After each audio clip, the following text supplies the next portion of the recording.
Welcome to Today Update. Please subscribe and check notification box to get all breaking news alert. The head of Puerto Rico's government power company says the agency will scrap a $300 million contract with Whitefish Energy Holdings once it finishes current work on Hurricane Maria recovery efforts. Power company director Ricardo Ramos said Sunday that he's bowing to a demand by the U.S. territory's governor, Ricardo Roslo. Ramos says the cancellation will delay work by 10 to 12 weeks. The contract for the small Montana company has come under intense scrutiny, and audits of the Whitefish contract at a local and federal level are underway. Roughly 70% of the island remains without power more than a month after Hurricane Maria struck the U.S. territory on September 20th. Earlier, Puerto Rico's governor demanded that the board of the island's power company cancel the $300 million contract with Whitefish Energy Holdings amid increased scrutiny of the Montana company's role in Hurricane Maria recovery efforts.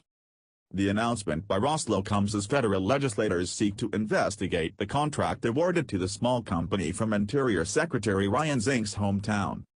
There cannot be any kind of distraction that alters the commitment to restore electrical power as soon as possible in Puerto Rico, Roslo said, adding that nearly $8 million has been paid to Whitefish so far. Whitefish spokesman Chris James told the Associated Press that the company would soon issue comment. Power company spokesman Carlos Monroig did not return messages for comment. Roslo said he has requested that crews from New York and Florida come help restore power in Puerto Rico as he criticized the U.S. Army Corps of Engineers for not meeting its goals.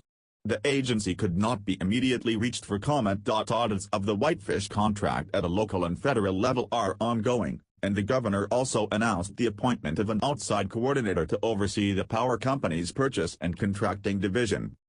If something illegal was done, once again, the officials involved in that process will feel the full weight of the law, and I will take administrative actions, Roslo said. Roughly 70% of the island remains without power more than a month after Hurricane Maria struck the U.S. territory on September 20th as a Category 4 storm with winds of up to 154 miles per hour, 245 kilometers per hour. Ramos has said that PREPA reached a deal with Whitefish just days before the hurricane struck, saying that he spoke with at least 5 other companies that demanded similar rates, in addition to a down payment the agency did not have. Ramos also said the Federal Emergency Management Agency had approved of the deal, something the agency has denied. FEMA said it has not approved any reimbursement requests from the power company for money to cover repairs to the island's electrical system. The contract said the utility would not pay costs unallowable under FEMA grants, but it also said, the federal government is not a party to this contract. FEMA has raised concerns about how Whitefish got the deal and whether the contracted prices were reasonable. The 2-year-old company had just 2 full-time employees when the storm hit, but it has since hired more than 300 workers.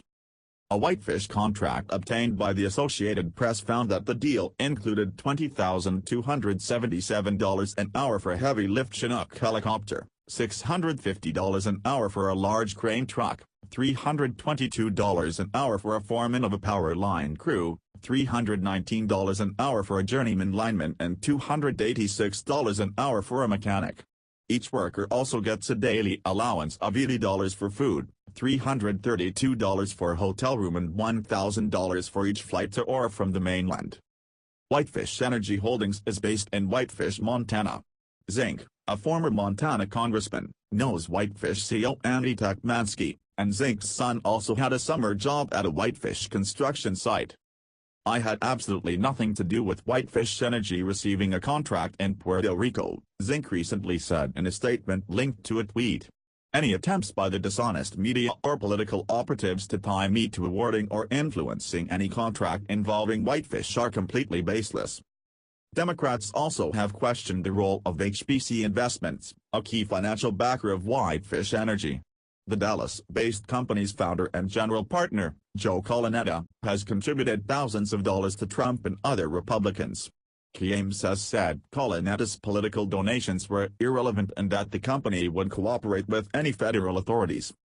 This week, Representative Rob Bishop, the Utah Republican who heads the House Natural Resources Committee, sent the power company director a letter demanding documents, including those related to the contract with Whitefish and others that show what authority the agency has to deviate from normal contracting processes. A Bishop spokesman did not immediately return a message for comment on Sunday. A federal control board that oversees Puerto Rico's finances announced this week that retired Air Force Colonel Noel Zamot will be in charge of power reconstruction efforts. Roslo and other officials have rejected the appointment, saying the local government is in charge of a power company that is $9 billion in debt and that had struggled with ongoing outages before Hurricanes Irma and Maria hit last month.